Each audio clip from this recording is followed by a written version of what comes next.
It's time for City Beat, your source for all the latest news on the city of Thompson. Only on 102.9 CHTM, your radio station. Good morning and welcome to City Beat on this July 26th. My name is Stuart Walter and my guest this morning is Mayor Dennis Fenske. Good morning. Let's start off by talking about the executive staff wage increase. There are some people who have been quite vocal about not wanting this to pass by council to pass this and for it not to happen due to the economic times that are here now and are certainly looming for the foreseeable future. Why is this something that was brought forward at this point?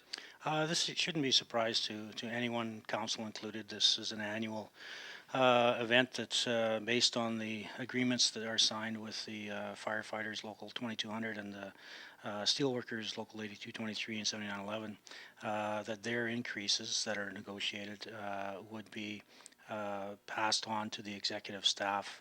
That would have to be made by resolution. The increase is 1.5%, around $25,000. And it's interesting that people are vocal about this, and yet when we talked about reducing our costs by having all staff take 10 days off, there was not a lot of support for that, internally or externally. Would have saved us about $500,000. So from this perspective, yes, there's an upcoming election, but my perspective is we're going to penalize 20 staff for the sake of an election and posturing. So I have no issue supporting this. If the next council wants to consider labor costs, which make up 50% of our operating costs, then they should seriously look at reducing labor costs, which they had a chance to do this year and chose not to. So to me, I'll fully support this. I support the administrative staff, and we shouldn't be penalizing 20 employees because it's an upcoming election. Why was the resolution moved from the July council meeting to the one that's coming up next in August? Well, I think from a council perspective, I don't think everyone was fully aware of the background, and some had forgotten previous discussions from budget, and so it was best to move it to a finance meeting to update everyone and to ensure everybody was voting from a perspective of knowledge as opposed to not knowing or forgetting.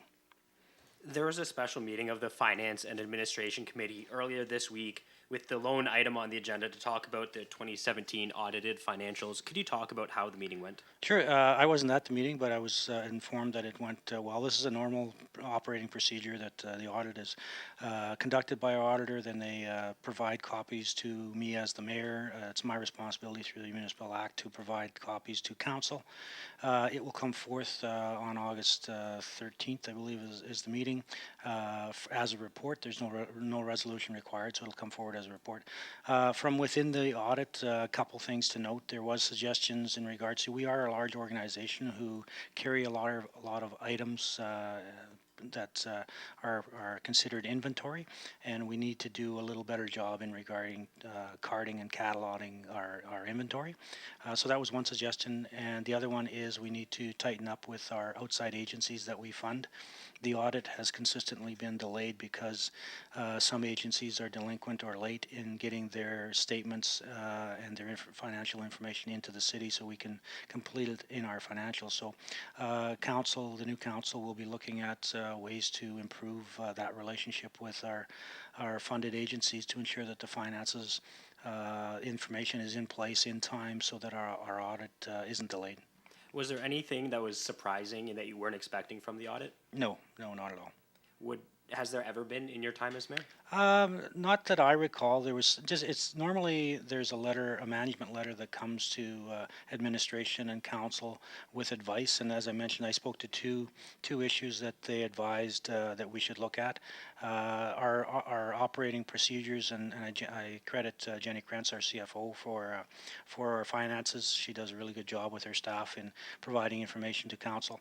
But basically, from an operational perspective, again, two things that came out of this audit was inventory control and timing of financial reports from funded agencies.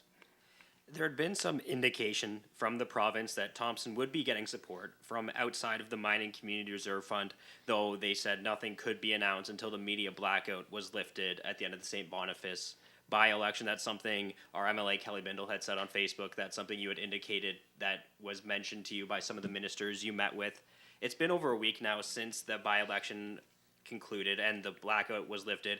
Has there been any communication or indication that some type of announcement is coming soon, or do you think it'll be the fall and probably until after the municipal election before anything actually happens? Well, I'm hopeful that it will happen before the election, but to date we've heard no announcements that we've been made aware of that pertain specifically to Thompson. There may be some regional stuff coming out, but specifically to Thompson, I'm not aware of anything that's been announced. But and hopefully, as stated before, previously the province stated that due to the blackout during the St. Boniface by-election, that they couldn't make any announcements that there were ones coming. So hopefully they'll stick with their word, and it'll happen prior to the election in the fall.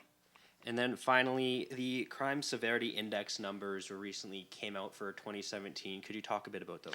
Sure. We are number 2 overall. North Battleford is number 1.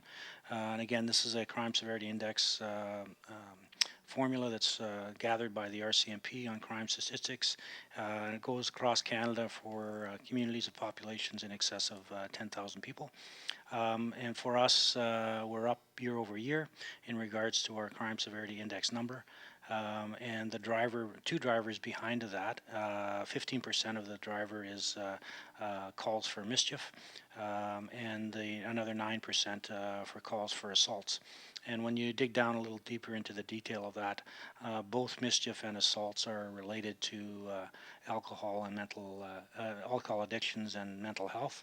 And so from our perspective, we will continue to lobby for more assistance for local agencies in Thompson and the shelter as well to deal with those after effects of addictions and mental health issues that continue to plague our community.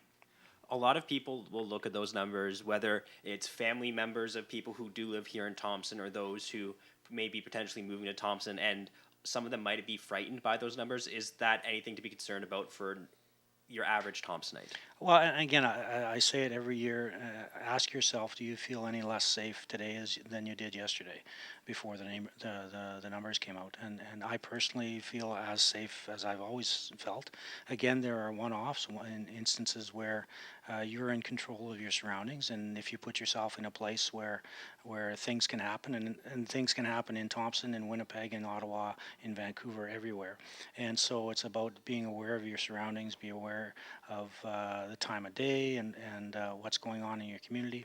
And I think for the most part, generally stating, I think generally people feel safe. But again, we are judged by 1 square block between the Post Office, Canadian Tire, Thompson Inn, and the Public Safety Building. That's what Thompson's judged upon. And I would say again that ask yourself, do you feel any less safe today than you did yesterday? Well, thank you so much for joining us this morning. Thank you. If you have any questions you'd like answered next week, email them in advance to CHTMnews@arcticradio.ca. For City Beat here on 102.9 CHTM, I'm Stuart Walter. City Beat will be back next Thursday morning at 11:30.